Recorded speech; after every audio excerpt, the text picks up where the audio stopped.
Once upon a time, long, long ago,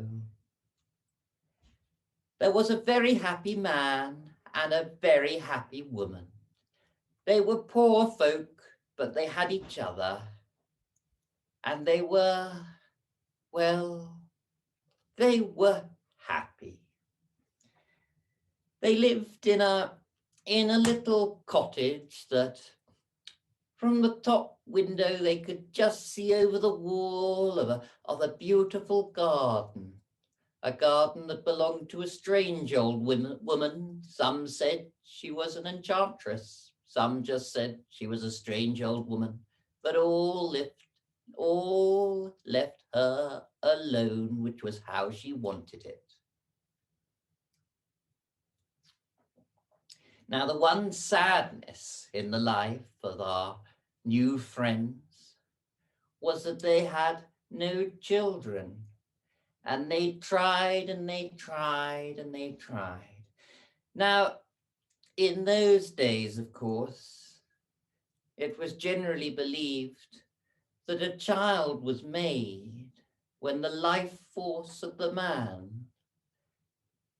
entered the woman through the free passages and met in the middle.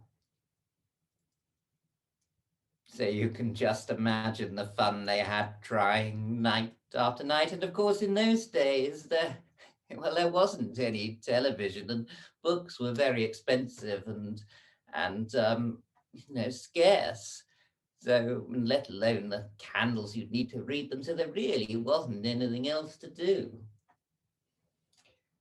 Finally, in desperation, the wife went to the local wise woman. And the wise woman got out her piece of polished obsidian and looked in it for a long time. My dear, are you sure you want a child? Of course I want a child. You have to be very careful about things that you want and things that you wish for. It is rare that when somebody really wishes for something, when it comes, that it is what they want. Now,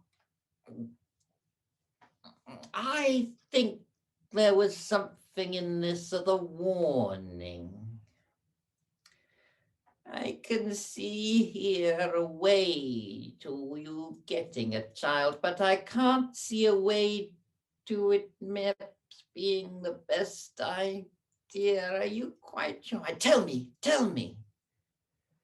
Well, my dear, you need to get the leaves of a mandrake plant and eat them, and that will help you conceive if you're sure that it's a good idea. Oh, thank you so much.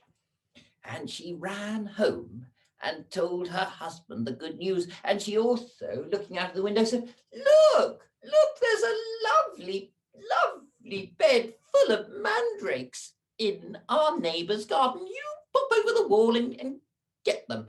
I don't think, my dear, that I'll go to the herbalist. I want some mandrake leaves. I don't have those sorts of things. If you want the leaves of a mandrake, you need to go beneath the gibbet. The mandrake grows from the spilt seed of hanged men, and when you want to pull it up, you need to go in the full moon with a black dog and a rope, because the root of the mandrake will scream. And so I don't need the root. I just want the leaves. Well, I can't help you. So our friend went to the top of Gibbet Hill, where hung 6 corpses of highwaymen, but nothing grew beneath the gibbet. So he went home. Well, you'll just have to climb over and forget it. How scary can it be? She's never there. You won't see her. She's only out in the evenings. Go in the morning when the sun is full. We don't know she's a witch. Well, if she's not a witch, there's nothing to worry about. If she is a witch, she won't see you in the sunshine. And if she's not a witch, well, what does it matter? It's only an old woman. She's probably very nice. I'll go to the wise man in the woods and ask him. Poof! Now the wise man in the wood. You must be careful. Little good comes from the mandrake plant. It's not my department. Now be gone and don't talk to me of mandragora again. Well, there was nothing for it. He had to clamber over that wall, grab some leaves and bring it back. His wife was delighted and munched it down. More, more, more! And she gave him no peace. But this time, just as he finished picking, what are you doing in my garden? Oh, yes, I know what you're doing. You're taking my mandrake leaves and you're eating them. Well, you've taken something of mine and I must get something back. In 9 months' time, your wife will be brought to bed of a girl. That girl is mine. I'll come and take her. And once I've taken her, I know your landlord. You'll move out and you'll go away and never be seen. But don't worry. I need a daughter. I will love her and care for her and bring her up as my own child. Now, perhaps we shouldn't automatically think that this lady was some sort of ogre. For it is true. From her had been stolen, to her needed to be given. And it is true that the pleasure that a child gives cannot be overrated. And it is also difficult to have a baby when you are an old person. And last, perhaps one should think, it is said by some that the power of magic is increased by the presence of a virgin.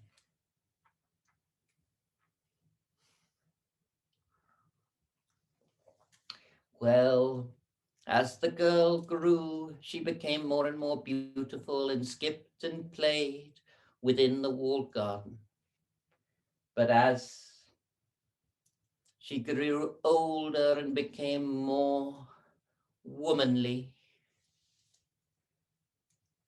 the enchantress started noticing boys peeping over the top of the garden wall and felt, well, she started to be worried. So she built a great tower in a wood that she owned. And at the top of this tower, she built a beautiful room, but no stairway up. And she put her daughter Rapunzel in this room and left her there.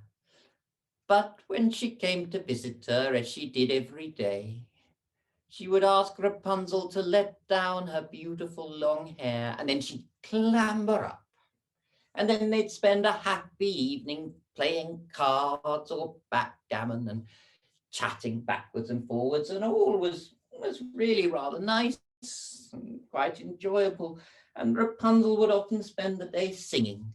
Now it happened, as it so often happens, that a handsome prince was riding by and he heard this beautiful singing. And he came and watched, and he came and listened, and he wondered how he could get into the room.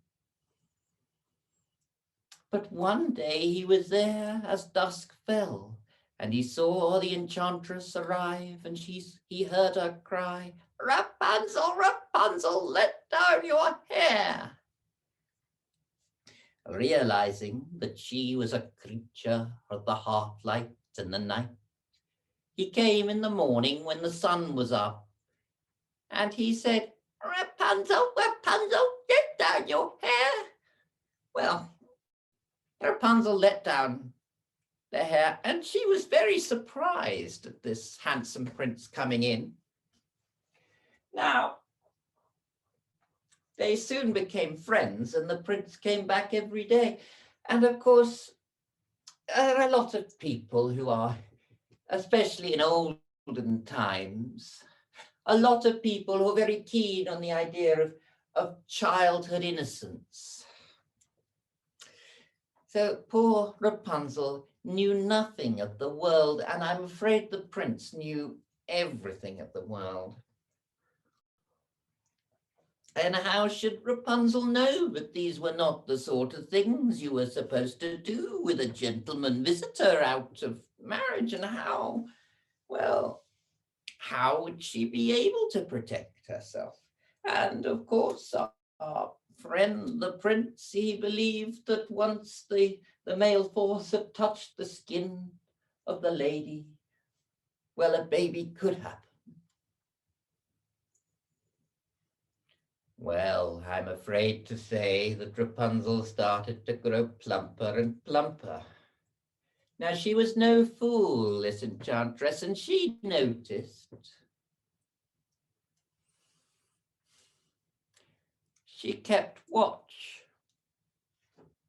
hidden, perched up a tree, and she saw the prince arrive, and she was furious. But also, there wasn't anything she could do once the prince had climbed up the hair. So she had to wait, and she had to listen to the sounds of the disgusting, filthy thing that the couple were up to. And this is where I begin to suspect that, well, she was very nice to Rapunzel. There was something about Rapunzel's virginity that gave her power and made Rapunzel of use for her. Well, when the prince came down from the hair and went to his horse that was tied up, I'm afraid the enchantress was waiting for him.